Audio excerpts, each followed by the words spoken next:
Hey everybody, welcome to the Players Take episode 125. I'm your host, Justin DeSimone, joined by no one. I am alone this week. Montrell was indisposed today and unable to record, so I'm here on my own. So as such, it will more than likely be a fairly truncated episode of the show, but nonetheless, there are a few news stories I'll go through. I'll also talk about what I'm going to be playing, and we did get some questions from Dat Dude once again. So thank you, Dat Dude. This is the type of situation that we love to have questions for, so that we can have some kind of interaction beyond me just monologuing at you guys for 45 minutes or whatever it's going to be. So for those of you who haven't listened before, this is our weekly show where we talk about video games, video game news, and other topics pertaining to video games. We post at 6 a.m. Central Time on Fridays on Apple Podcasts, Google Podcasts, Spotify, Stitcher, and your favorite podcast app of choice. And as that dude did, if you'd like to send us questions, you can send them to us on Twitter at @theplayerstake or send us an email to theplayerstake01@gmail.com. Please, on Twitter, send them to the @theplayerstake handle. That is how we track the questions. Do not send them to me and Montrell individually. They will get lost more than likely that way. So, given that it's just me, there will not be any bullshitting going on, I guess, at the beginning of the show. But, you know, I'm doing well. I'm kind of off. I'm off from my job this week, so I've been having a nice, relaxing week. I have been playing a lot of video games, which I'll be getting into here. I am just steeped in MMO and in the MMO world right now. So yeah, let's just jump right into that. So let's start with what I've been playing. And I'm going to start with Apex Legends. So we kind of got back into this about a week and a half ago. Me and Montrell and our group of friends. Montrell was actually kind of the one who got us back on the game. He wanted to play more than anybody. So we've been playing. He was playing with us as well, and we've been having some fun. We had some good games were had by all. The last couple weeks, we've had quite a number of wins getting back into the game. But thing I want to talk about with Apex, though, is that July 4th, so this past Sunday, there was a bit of an incident in the game. Respawn got hacked, and Apex Legends for several hours, I would put it in the realm of 12, probably about 12 hours, maybe, I would say, 10 to 12 hours, somewhere in that range. The game was hacked, and somebody had put up a message on the Apex playlists that took over your playlist, and it said save titanfall.com or something along those lines. So apparently, I wasn't aware of this, but apparently Titanfall and Titanfall 2 have the multiplayer in those games have basically been ruined, just even given how old they are. But the multiplayer in both games has been ruined by hackers, and Respawn has done little to nothing to stop this in those games. So that community is very upset. So somebody presumably from that community did this, hacked the game, and put this message into Apex, took over the playlist. And there was a workaround. So the thing was that we were able to work around this by picking a different data center to play from, me and my friends. And the thing is, though, it was inconsistent. So we'd play a match or two, and then we'd switch to another data center.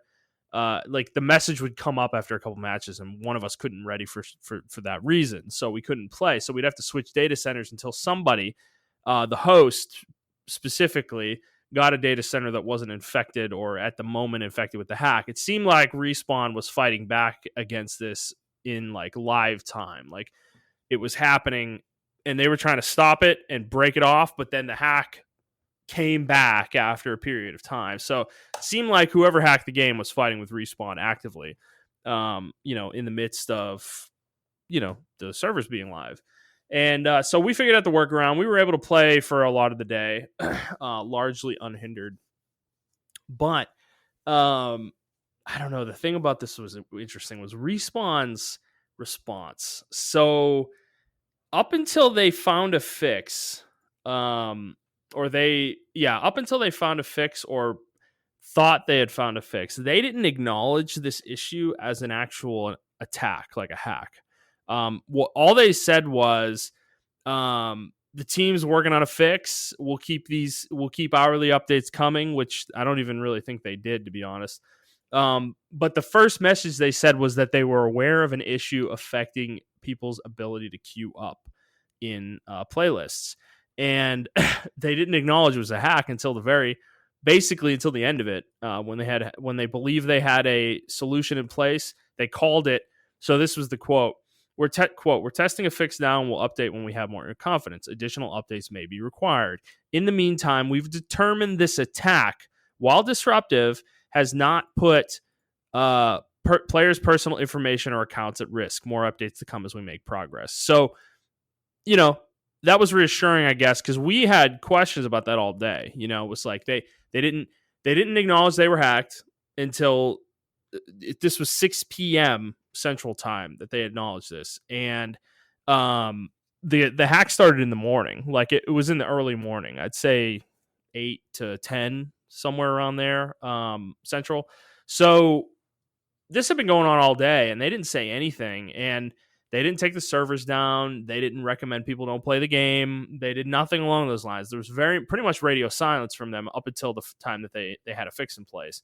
So then they deployed the fix, and it fixed it. By 9 o'clock, everything was fine. The game was back to normal. But this situation, I'm surprised this didn't get more traction because, to be honest with you, we were playing the game live. Myself, Montrell, and our friend Snakes were playing the game as the hack was, happening, and we could not believe what we were seeing. I have never seen a game get hacked to this degree. I'm sure it's happened, but I personally never experienced it, like seeing a game get hacked to this degree, because this was a server-side hack. Hacks generally in multiplayer games are client-side, meaning that they modify files on the local client, which then fools the server somehow. The server's not, it's fooling the anti-cheat that's trying to check and make sure everything's kosher in some way, which then gets by, and then you see it in game as people hacking, like people flying or an aimbot or something like that. Things like that of that nature. That happens on the local computer that the client is running on for a player. This hack was on server side, meaning it affected everybody that was playing the game on specific servers. And that kind of hack is way, way, way, way, way harder to pull off. Like, you have to have access to the Apex internal network in order to pull that kind of thing off. So as such, we were kind of floored by the state of this. We had a lot of theories. I mean, obviously, we don't know what happened. Respawn's not going to tell us. But my thought personally is that whoever did this hack got access to probably got access to an internal account at Respawn, like an administrator level account or something along those lines, because brute forcing your way into a network like this, like a games network, is not an easy thing to do. The easiest way to do it would have been to get access to an account that has inherent access to this server and get in that way.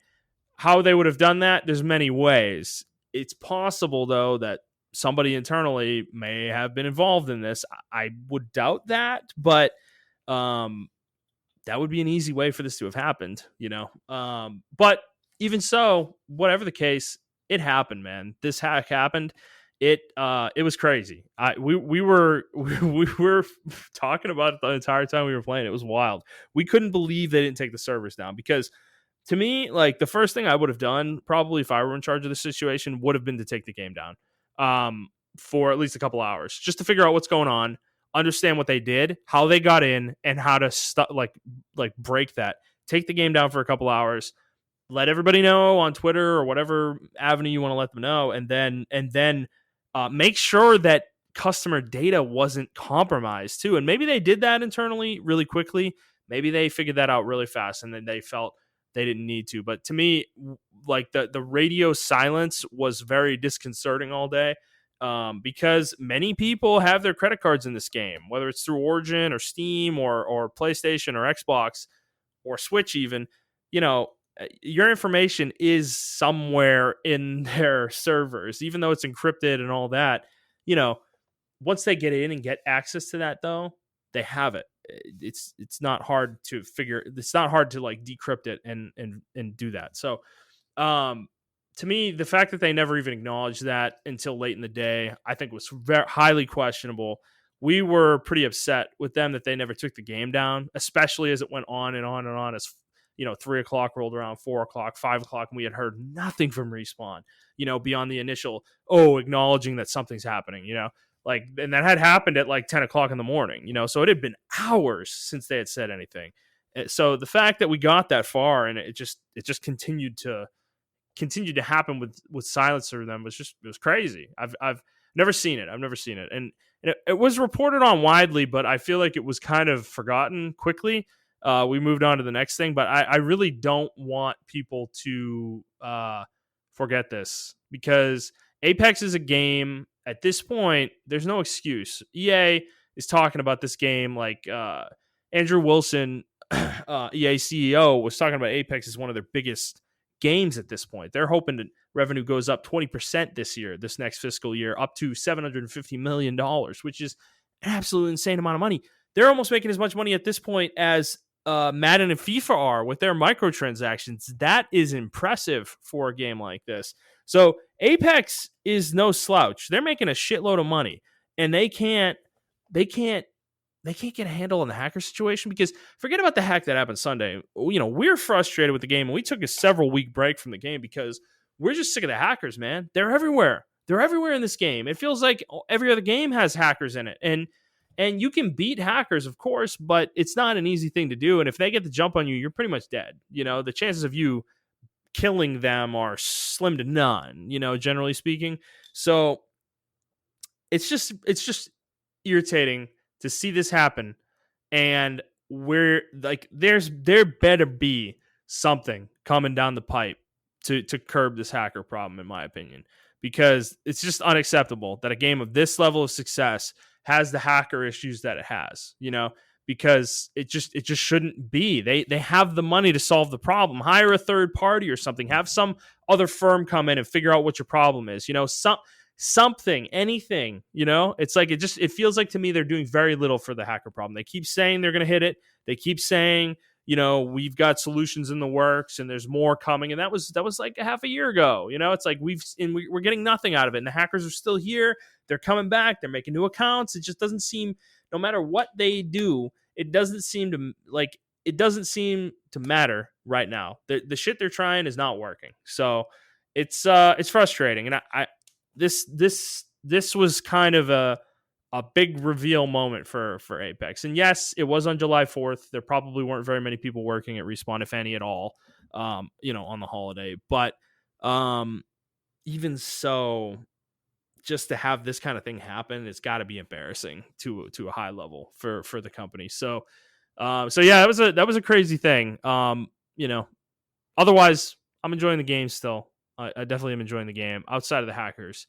It's just that it feels like at this point, like we need like a death cam or something, some kind of way to be able to watch our deaths, because it's really hard to identify. It feels hard to identify hackers sometimes because they have ways to know you're watching them, even though it doesn't show you in the game anymore. They can have a hack that'll tell you somebody's observing you, and at that point they can just turn their hacks off until you leave, and then they'll turn them back on and bang, they're murdering everybody again, So it's a hard problem to deal with. Every shooter's got to deal with it, but when you're as successful as Respawn and EA are with this game, at some point there's not very many excuses you can dole out anymore. So yeah, playing that, enjoying that. And then otherwise, I have been deep in the MMO well. You've heard it on the podcast, probably the last like 6 episodes. I've been talking about Final Fantasy 14, and then I mentioned Ion last week. So I've been playing both of these games, Final Fantasy 14 and Ion. Like I said, I've been off, so I've had the ability to kind of go deep in them a little bit. I've had the time to do that, which has been extremely fun. I'll be honest. I didn't realize, it's weird because I was a big MMO player when I was younger. World of Warcraft introduced me to the genre and really kicked off an addiction with it not an, I guess addiction is probably the wrong word, but like an obsession with MMOs. At points it was an addiction actually, but for the most part though, it more became an obsession with the genre to the point that I was really just looking for the next one. World of Warcraft eventually lost my interest, and I moved from game to game. I went to Lord of the Rings Online, Age of Conan, Ion, all these MMOs. There were a ton of them at the time coming out from like 2004 through like 2010. They were like a dime a dozen at a certain point. And I was trying all of them, but I didn't really fall into one like I did with World of Warcraft. Ion was really the only other one that ever really grabbed my attention significantly, and that game I only ever played by myself. I didn't play it with anybody else, so it was a bit of a bummer actually when you really think about it, because MMOs are naturally social games. I've only ever had that social situation with an MMO really once or twice with World of Warcraft. In Burning Crusade, I had a guild that did raiding, and that was a super fun period of time. It was about a 3-4 month period, I'd say, that I was like hardcore raiding with a guild in that game. And then I played Wrath probably for about a year. I did some raiding in Wrath of the Lich King as well, and that was with a guild also. But so now though we're playing, and we're not raiding yet. We would like to probably, but we're not raiding yet. We're all still grinding the main story quest of Final Fantasy 14. But the part about this that has been so enjoyable for me has been that social aspect. This has become it's like a nightly thing now. We're getting on Discord like every night, pretty much. Almost every one of us. And it's been super fun to do that. Especially in the context of playing an MMO. I mean, there have been periods of time where we played Apex every night or PUBG or some multiplayer game, but to do this in the context of an MMO, we're kind of just chilling, playing the game at our own paces and chatting, and it's been really fun to experience these games like that for me. Again, and it really has rekindled something in me with MMOs that I forgot how much I love these games, Final Fantasy 14 has been extremely fun, and let me focus on that game first. I just finished Shadowbringers main campaign today. I am now in the post, main story quest stuff, the patches for Shadowbringers, and I actually got through one of them already. And I'm going to be working my way through the rest over the next week. But it's been a really fun ride for me. I've really enjoyed the campaign for Final Fantasy 14. It has been an extreme grind for sure, and we've complained about that on the show. But, being towards the end of it now, I can say that it has been a very enjoyable ride. I'm glad I did it. And I'm not looking to put the game down necessarily anytime soon, but I now feel like I can kind of take a step back maybe and slow down and play some other games again for a little bit, while everybody catches up to me. Because I like blew past all of our friends, Montrell included, and I'm kind of on my own right now. Like I can help them do dungeons and stuff, but for the most part, like we're not really doing things together yet at this point. So, that's okay. But it's been it's just been a fun experience to experience a new MMO. I've played Final Fantasy 14 before, but I never got far in it. Level 40 was about the max I ever got to, and now it's all new content, and everything from Heavensward on has been really enjoyable. I will say Stormblood was definitely a dip in terms of the quality of the main story quest. I wasn't super into Stormblood. It's not a bad campaign, but it's just solid. It's not as good as Heavensward and Shadowbringers, in my opinion. But nonetheless, all of it, though, regardless, I have really enjoyed. I think it's been very fun, and I'm looking forward to my future with this game, or our future as a group. Our group of friends with this game is that, we're gonna finish the main story quest. We'll do whatever we need to before Endwalker, but once Endwalker's out, we're in it again. That will be an expansion where we grind for gear and do raids and do duties and dungeons and all that stuff, and whatever you need to unlock all the content in Endwalker. And that's really exciting for me. So I'm I'm having a fun time with it. I really am. It's been really refreshing to kind of just let go of the single player grind, where you're kind of like going from game to game to game to game. I always feel this pull to play something new for the show every once in a while when I'm like playing the same games too long. I always kind of feel this like pull for that. But I will say this year I've really stepped back from that a little bit. And I've really just been playing the games I want to play, and I've been going really deep into them. And I'm doing that now with these MMOs, and I mean they're time commitments. They absolutely are, but that's not a problem, I guess, is what I'd say. It's good. I'm not missing single player right now. As much as I was playing Mass Effect, I was kind of getting burnt on it a little bit.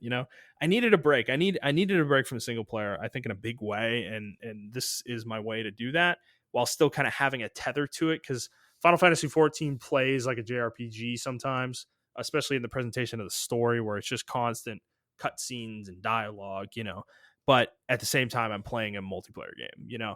So that's been enjoyable. That's been an enjoyable aspect of it. Now, Ion. I'm going to take a drink real quick before I get into Ion. Okay. Yeah, so Ion, on the other hand, is like the exact opposite of Final Fantasy 14. And I think it's why I'm so into it right now, is that I'm getting both sides of the spectrum, where Final Fantasy 14 is like the hyper casual MMO. I'm at the point with Shadowbringers where I'm starting to realize like gear, like making your character more powerful really almost doesn't even fucking matter. Like it doesn't feel that satisfying to gear your character, but the game's still fun. That's the funny part about it. They've designed an MMO where like the elitist, like hyper min-maxing shit in that usually overtakes MMOs really just doesn't fucking matter in this game, because everything is synced. And I'm starting to like break away from that mentality I had with like World of Warcraft or Ion or other MMOs where I need to be as powerful as humanly possible. It doesn't really fucking matter. Who cares, dude? Like, most of the content you're doing, if you're doing duty roulettes, you can't even use that power because you're getting synced down, to whatever level the duty is. So it's like, I think at this point, like for me, I think Final Fantasy 14 is going to be a game to me that is going to be more about those casual aspects. I really want to lean into the fashion part of it, the glamours, doing like the gold saucer and the housing, and getting into like the cosmetic stuff, and then doing the crafting, and kind of just living within that world, like really almost like not role playing completely, but kind of a little bit like being just like a person in that world. That min-max out element in Final Fantasy 14 is just not that enjoyable. You don't get much out of it because there's so much scaling and syncing, and there's restrictions on how high level your gear can be in certain dungeons. And, that's fine. I was kind of annoyed with it. I was thinking about it earlier today, and I was kind of annoyed with it. But then I came to the realization is like, you know what, though? That's kind of what's charming about this game, is that it's like, dude, you get your gear to a certain point and fuck it. You can do everything. Who fucking cares? Unless you're pushing like the endest of the end game content, the extreme duties and raids and dungeons, you don't don't need to stress about your gear all that much, and that's cool. That's cool to me. That's why I jumped into Ion, because Ion is the complete polar opposite of that, where min-maxing is the name of the game. Min-maxing in Ion is what you do. That's the point of the game. Everything you're doing is about building your character's power, and that is typically what MMOs tend to do. But for me, Ion stat systems and the enchantment systems with mana stones, and then the enchantment stones, which give your gear like levels or whatever. You level your gear up even when it's maxed out or whatever. Those systems are, I don't know why, I find them very appealing for some reason, and I really enjoy them. I just, it's what can I say? It's a super grindy Korean MMO. There's no way to get around that. Like, dude, I've spent like a day and a half the last 2 days while I was playing Final Fantasy 14 leveling up my crafting professions, which takes fucking hours.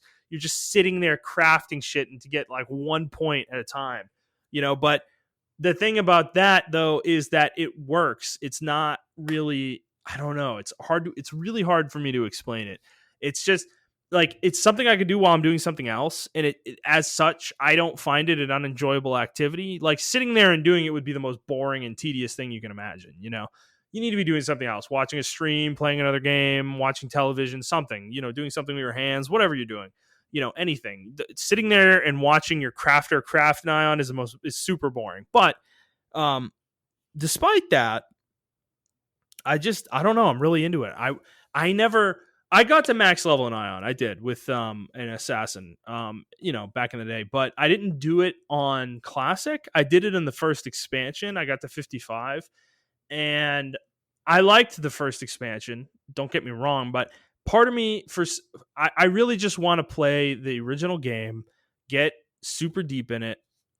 I want to do a lot of the content I never got to do. There were tons of dungeons I never did. My computer was a potato back in the day, and I couldn't really do PvP sieges, which shouldn't be an issue for me now, which is a huge part of the game's content, is that PvP VE content where you're fighting the enemy faction plus an AI controlled faction as well. Those parts of the game are extremely appealing to me, and I never really got to experience them. I tried a few times, my computer just couldn't fucking handle it. My game would crash. I'd have to turn off player models. It just totally sucked, dude. It was not a fun experience back then. So, now I really want to get into that stuff, man. I want to do sieges. I want to do like the dungeons. I want to make a really powerful, badass fucking assassin, and if other people play with me, then I might make a cleric or something like that, or maybe a Templar. I don't know, one of the tank or healer classes, to kind of give us something to do content with, so we can go group together. That would be really fun for me as well. But everybody's focused on Final Fantasy 14 right now, so I'm really not pushing that too hard. I really kind of want them to stay on that game if they can. If they have time for Ion on the side, sure, But for me though, I'm kind of playing both, and I'm gonna keep playing both, and then I'm gonna try to fit some single player games in the middle.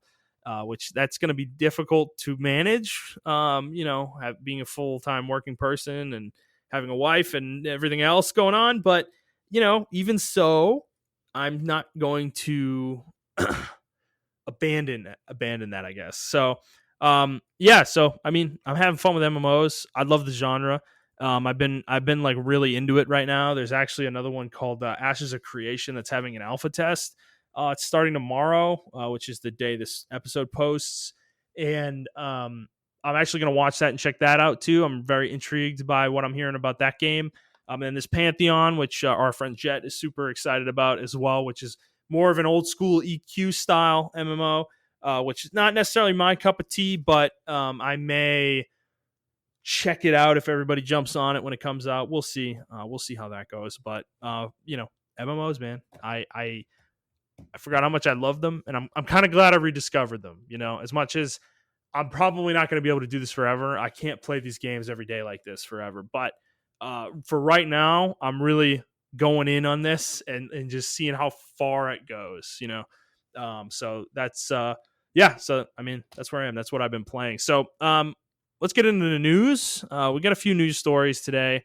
I am withholding one news item for next week because I really want to hear Montrell's opinion on that, and that is the Nintendo Switch announcement, the new model, the OLED model. So we'll be discussing that next week. The rest of this stuff, I don't necessarily think he's super into to the point where I need to hold it back. So we'll go into it. So there was a state of play today from Sony, and it was 30 minutes. And to be honest, I get the need for this. I understand why they showed this. There was some stuff here from some companies that they're very involved with that they wanted to show. Some indies they wanted to showcase and third party stuff, and they showed Deathloop, which may have been in their marketing contract with Arcane. Who knows? So let's just get into it. I'm not going to go through every game. I'll mention them in passing, but the first game they showed was Moss Book 2, which is a VR game. Moss was, and it was very popular, well received. So they're making a second one, and it looks cute. I think it looks really cool. You play a little mouse who has like a sword and shield, and fights enemies and stuff. It looks pretty cool.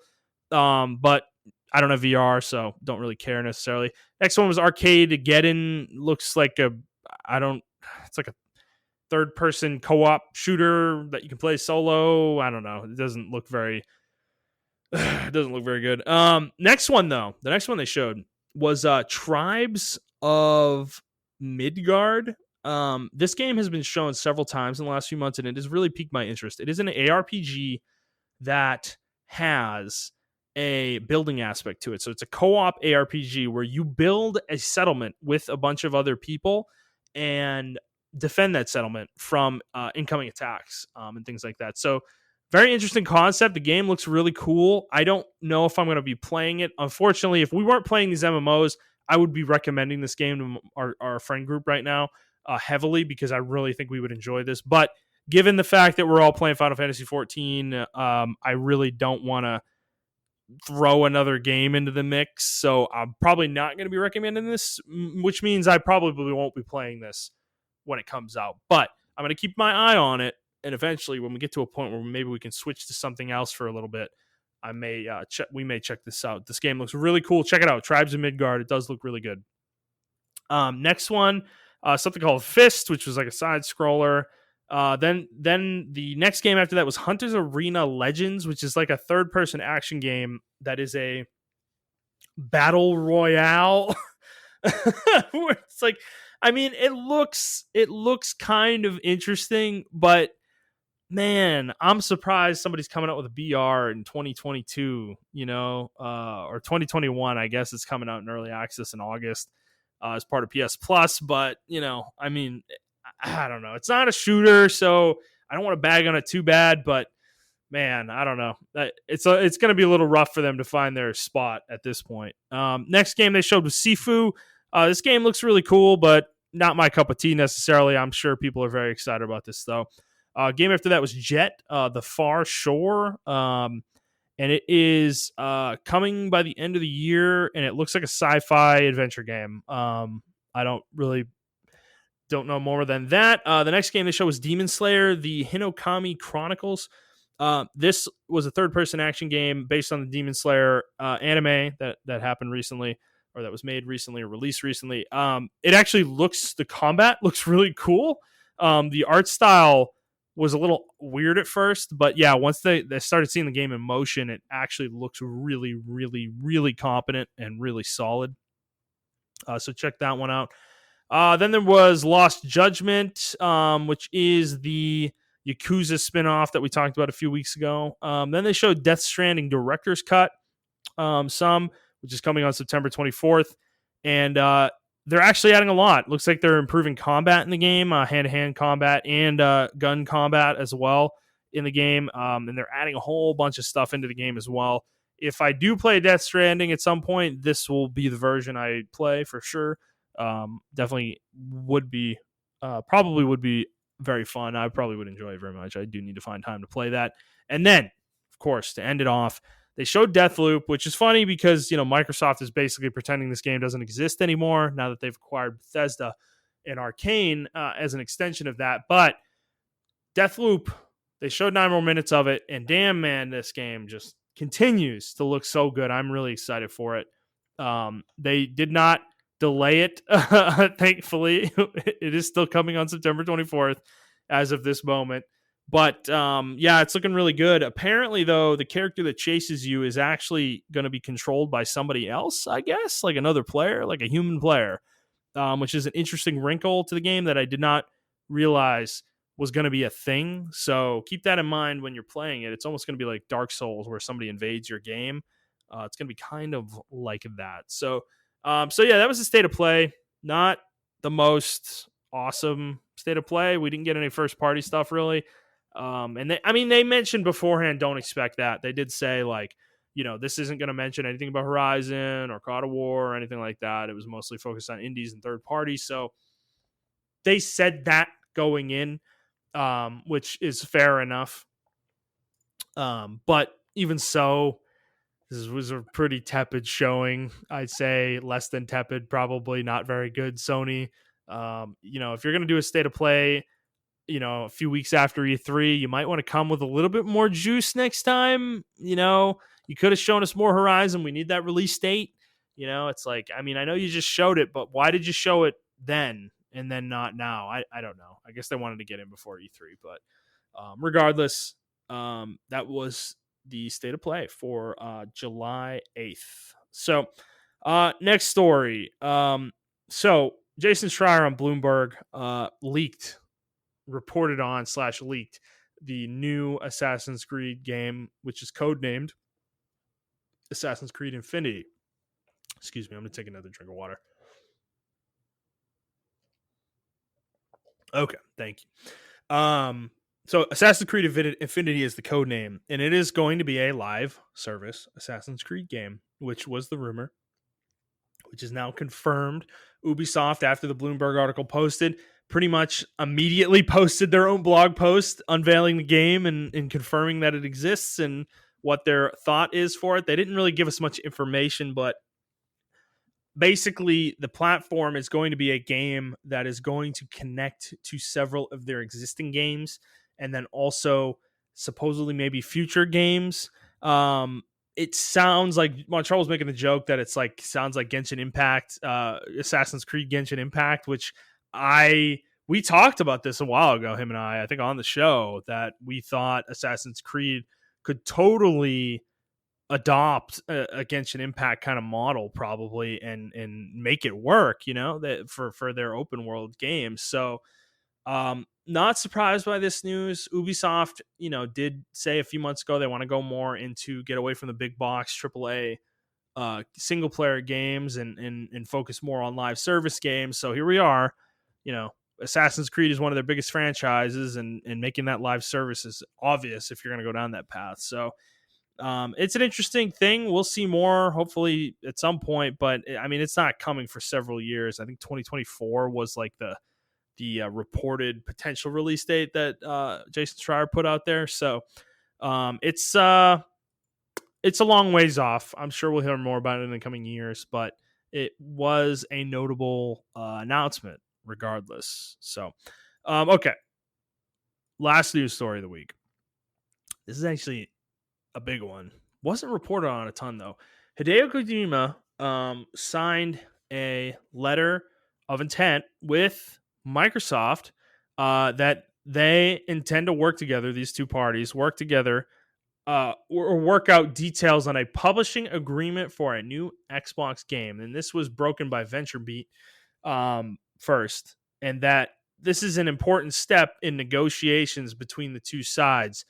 They're basically saying we are going to work with each other. We just don't know what the general, like the actual details of the deal are yet. And we need to work that out. So this is big because Sony locked down Kojima after he left Konami. And then he made Death Stranding, of course. Him and his studio, Kojima Productions, made Death Stranding. But I guess it didn't sell super well. And I'm not sure Sony was completely happy with it. And it seems like they've decided to let Kojima walk away. And that is, from a financial standpoint, probably seems to not matter that much. But to me, from a just perception standpoint, I think this is kind of a disaster for them. Like, Kojima is a prestige developer.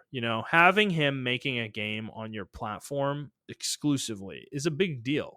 That was huge when they signed him back in 2015 and rolled him out on stage, and he said he's working on a game for PlayStation. That was a big deal back then, dude.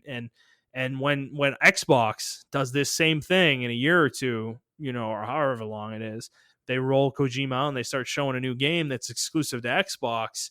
I mean, I don't know, man. That's going to be a big blow for Sony and PlayStation gamers, because Kojima has always had a severe affinity for PlayStation, and it makes me wonder: did they just assume he would make his next game with them, or make it on their platform no matter what? Because if that's the case, they've made an extreme error here, because Microsoft is looking for any and every leverage they can get over Sony at this point, anything they can, and this, to me, is a huge perception hit. Bringing him over to Xbox and locking him down, man, that's big for a company that traditionally does not have a lot of Japanese support with their console. So to me, I mean, I think this is big news. It's I mean, nothing's signed yet, so things could still fall apart. Sony could swoop in at the 11th hour and grab Kojima with some deal he can't refuse. That can still happen, of course, but I'm doubting Sony's going to do that right now, given where they are and where they've been. So to me, I don't know, man. This is kind of it's a weird one. It's weird. It's weird. I just find it extremely strange that Sony's just like okay with this. You know, I find that odd that they would let somebody like Kojima just walk away. But I don't know. Maybe there's some stuff behind the scenes we don't know. Maybe he's hard to work with. Maybe his demands are too high. It's weird. The other interesting part of this is that he used Decima engine, which is Guerrilla's engine that they use for Horizon. So he used that to make Death Stranding. So presumably, if he's working with Microsoft and Xbox, he'd have to use something else for his next game. So we'll see what that ends up being as well. Okay. That's it for news. Talk about games we're playing, or games I'm playing. And then we got questions. So 2 questions from Dat Dude this week, and I'll get into these real quick, and then we'll call it a week here, guys. So the first question he asked is, what are the top 5 worst games you've ever played? I'm actually only going to talk about 3. I didn't have enough time to really put together a full list before this, so we can talk about this topic again in the future. But I came up with 3 that I can really think of off the top of my head. And the first one is a game called Cross Edge, and this is a PS3 game that I played when I first got my PlayStation, and it was I'm trying to think of what company it was. It was Atlas. It had some Atlas characters in it. I think it had some Capcom characters too. I don't remember. This was like a JRPG that was like this weird fucking mashup game that had a shitload of characters from all these different IPs. It had like Morgan from what was it? What's that game? Deathstalkers, I think. It had Laharl and Etna from Disgaea. It had a bunch of other characters as well from games that I can't remember. But it was like this. It was like this JRPG. And they were all in this world. And it was like, dude, it was this like fucking hyper grindy JRPG that had like shitty gameplay mechanics, an absolutely terrible story. And I don't know why I played this game for as long as I did. I got pretty far in it. Well, I say pretty far, but I played it for like 20, 25 hours probably before putting it down is what I remember. But this game sucks, dick, man. This is one of the shittiest games I can remember. It's one of those games I just got a PS3 and I just couldn't think of what to play, and I was just looking at like the shelves at like GameStop when I got my console or whatever, and I just like saw this cool box art that had like Laharl on it. I was a big Disgaea fan, and I saw like Laharl on it and some other characters I recognized, and then I was like, oh man, this game looks cool. And I looked at the back of the box, it looks like a JRPG, and then you get home, you start playing it, and you're like, okay, this game's really cool. Laharl's here, Etna's here, and like, this is cool. And then you keep playing it, and you're like, oh, this is just grinding. That's all you do in the game is just grind enemies and fight enemies and grind and grind and grind and grind and grind. That's the fucking game, bro. That's the game. Cross Edge. Piece of shit, dude. Like total shit game. Don't play it. Look it up. Look up a video of it when you hear this, like after you're done with the show. Like go look it up and tell me that is not a horrible looking game. So second game that I could think of that came to mind for me was this game. So I'm not going to say this is objectively a bad game. I'm sure there I know for a fact, in fact, there are many people who think this game is excellent and love this game. But to me, I fucking hate this game. And that is Tales of Grace's F, which is the so man, talking about Tales of Grace's is I always get really pissed off when I think about this game. So this was the 3rd Tales game I think I ever played. So I played Tales of Symphonia. No, it was actually the 4th. I played Tales of Symphonia. I think it's called Legendia, Tales of Legendia, which was like a PS2 Tales game that was like side scrolling the combat for the most part. It was like on a 2D plane. And that game sucked too. Not good. Don't recommend it. But I remember playing that one, and then I played Vesperia, of course, which Montrell and I have raved about, and then Abyss. Sorry, I forgot about Abyss. Abyss was in there somewhere too. So it's actually like my fifth Tales game. But there was a huge drought between Vesperia and Grace's F, where I remember the community at the time, because Vesperia, I love Vesperia. Symphonia was great, and I liked Abyss too. Like, I was really into Tales. But Vesperia came out in like 2008, I think, in the United States.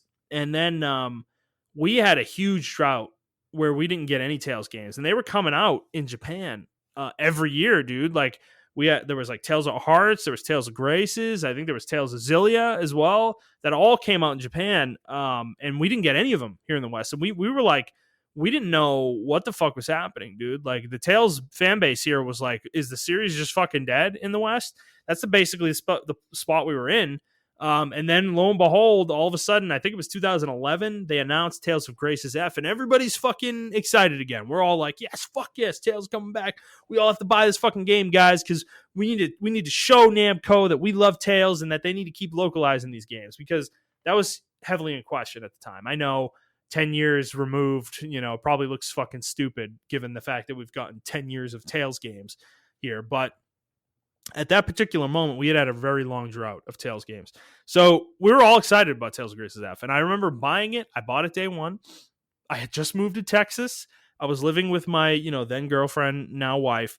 And, I didn't have a job at the time, I remember. I had just moved to Texas. I was looking for jobs, but, I wasn't spending my whole day looking for jobs, So there was a lot of gaming happening at that point in time.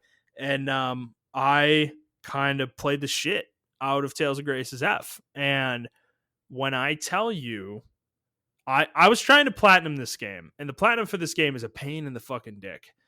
You have to do multiple playthroughs from what I remember, and just a lot of side shit you have to do and grinding and stuff. I never managed to do it, but but the thing is, I got damn close. I think I have 82% of the trophies for Tales of Grace's F. I got really close, and I think I had played through the game 4 times within about a month or two period of time. And yes, I know you're going to say, Justin, why did you play the game so much? Like, if you fucking hate it. The thing was, in the moment, I didn't fucking hate it. But once I got out of that, like, obsession period, like, got away from the game, had some distance, I realized how bad the game was. Like, is like, I was thirsty for Tales in a way that a man in the desert is thirsty for water. Like, I was just, I didn't give a shit if it was like the shittiest Tales game I've ever played. Is Tales, bro. I'm just desperate for some Tales. I want to play Tales. I want to play Tales. I want to play a fucking Tales game. And Tales of Grace's F has great Tales combat. Like, the combat feels fucking great in that game. Actually, to the point that I would argue it might be one of the better feeling Tales games in terms of its just mechanical, like the movement and the way the animations happen and the speed of it all. It feels great. That part of the game is excellent. The problem is the characters and the story are fucking shit. Absolute uninhibited, just, I say this with no reservation, total fucking trash. I hate Tales of Grace's F. I hate its story. I hate its characters. There's nothing redeeming about almost any of them, okay? They all suck. They're all shitty. They're all shitty characters. They have terrible motivations. Some of the shit they do makes no sense in the story. The storyline is just bullshit. I cannot fucking stand Tales of Grace's F. And you want to know why I can't stand it? The moment that made me realize I fucking hate this game, by the way, is because Tales of Grace's F came with like a post-game, quote-unquote, DLC thing that was included in our version of the game for free. And it was like a 10 or 15-hour adventure where you're like doing something after the main story. And dude, when I tell you the quality of the writing in this post-game adventure vastly improved the game. Like it was so much better. It was just unbelievable how much better it was than the original game. Or even the things like the little those little cut scenes that you can do that aren't voiced generally, where the characters just talk at each other inside little boxes in Tales. Those little side skits. Those were funny. They were funny. They were like good moments. I actually started liking the characters, But then I played through the game again because I had to, for like some of the fucking trophies. And dude, I'm playing through the game again, and I'm just like, this story sucks. This post game story is like 100 times better, like 100 times better. It's like not even close, man. It's crazy. So yeah, Tales of Grace is F. I fucking hate that game. And I don't know. There's some deranged part of me that wants to play it again. If I ever stream, if we get deep into streaming, this might be a game I revisit. Because I'd love to play the Tales games on stream. But yeah, this might be a game I fucking revisit because I just want to know, is it as bad as I remember? Because I feel like it's really fucking bad. And I can't get away from that in my head, So I need to like play it again to see if it truly is that bad or not. But yeah, so that's the second game. Third game is Age of Conan. So yeah, this was I was talking about MMOs earlier in like that 2004 to like 2010 period where I was really into them. Age of Conan was one of the ones I tried, and this is go read up about Age of Conan if you're interested in MMO history, because this is one of the MMOs that was more hyped than almost any MMO I think I've ever seen. People everywhere were talking about this game. I was playing WoW at the time. People playing WoW were like super excited about it. They were going to quit WoW for it. Everybody was into it, dude. If there was streaming back then, streamers would have been talking the shit of this game up. Like it would have been it. Everybody would have like it would have been even more hyped than it was, but it was hyped everywhere. And then I remember there was like a beta before the game came out, and the beta was fucking sick, dude. It was the first 20 levels. You got to do the intro area, which the intro area was levels 1 through 20. It was fully voiced. I forget the name of it, but it was like an island. It was fully voiced. Everything was voiced. Like all the side quests were voiced. And it was fucking awesome, dude. Like it sold the game to millions of people. Guarantee you it sold the game to millions of people. And me included. I bought the game on launch. We got through that intro area, and we're all just like fucking like, yeah, fucking Age of Conan, dude. And then you get out into the world after that. And dude, when I tell you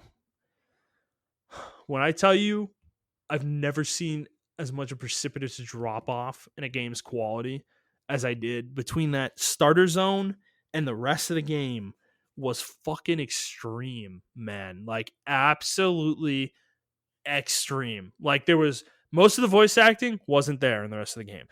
There like a lot of areas didn't have quests. It just ran like shit too. Like the other areas ran like shit. It's like they put all the server power like in the intro area to make it seem like the game was really good, and then it just all fell off a fucking cliff after that. There was like there was like tons of like pop in. Some characters didn't even look finished. Like areas weren't finished. It was just, dude, it was fucking bad, man. Like the game was horrible. Like after that intro area, and in a way that I find it hard to explain. So yeah, that's the game. For me, that's definitely one of the worst games I've ever played. Like, and what they did there was so overt and obvious that they like, they gave us that intro area, which was incredible, and we all ate it up. We were like, man, if this is the whole game, this game is going to be fucking amazing. We all told ourselves that. How many times have any of you MMO veterans out there? You know what I'm talking about, right? Like, oh my god, if the rest of the game is like these 20 levels, then this game's going to be fucking incredible. And it's like, it's just, you're fooling yourself into thinking that this game is going to be fucking great, where it just isn't. It just isn't good. So yeah, Age of Conan sucked. I didn't like that game after I got out of the intro area, and I dropped it very quickly. I think I got to level like 30, and then I was just like, man, fuck this, and then I dropped it and never played it again. So yeah, that was Age of Conan. That was a big failure amongst many in the MMO space. So you know what? That dude had one more question, but I think I'm going to save this one for next week with when Montrell's back on the show. I actually think this would be a lot more interesting when he's here and we can discuss this together. So I think I'm going to stop the show here. I'm been going about 50 to 55 minutes or so, which I think is, perfectly good when I am by myself here. So yeah, that's going to be it for me, guys. If you like this episode, please like the show, review the show, subscribe to the show on whatever feed you are listening to it on, and please share it with your friends. If you would like to interact with us on Twitter, you can do so At iTrap for the Hokage, for Montrell, that's the number 4, not the word. I'm at Thundernuts01, and the show is at the Players Take. If you'd like to send us questions, you can send them to us on Twitter, or you can send us an email to playerstake01@gmail.com. And yeah, that's it for us, guys. I do want to say, this isn't like an official announcement per se, but I kind of want to put this kernel in people's brains, is that Montrell in particular is working on getting a streaming setup ready, and I am more than likely going to probably be doing the same. I may be a little bit behind him. I'm not as prepared as he is. He is like really diving into this, but that'll be coming in the next few weeks to months, I would say. So look forward to that. We'll have a more official announcement when it's actually happening, but I just wanted to kind of give people a heads up that's going on. So yeah, hope you guys enjoyed this one, and I will see you. We'll both see you. Montrell will be back, and we will both see you next week. Bye.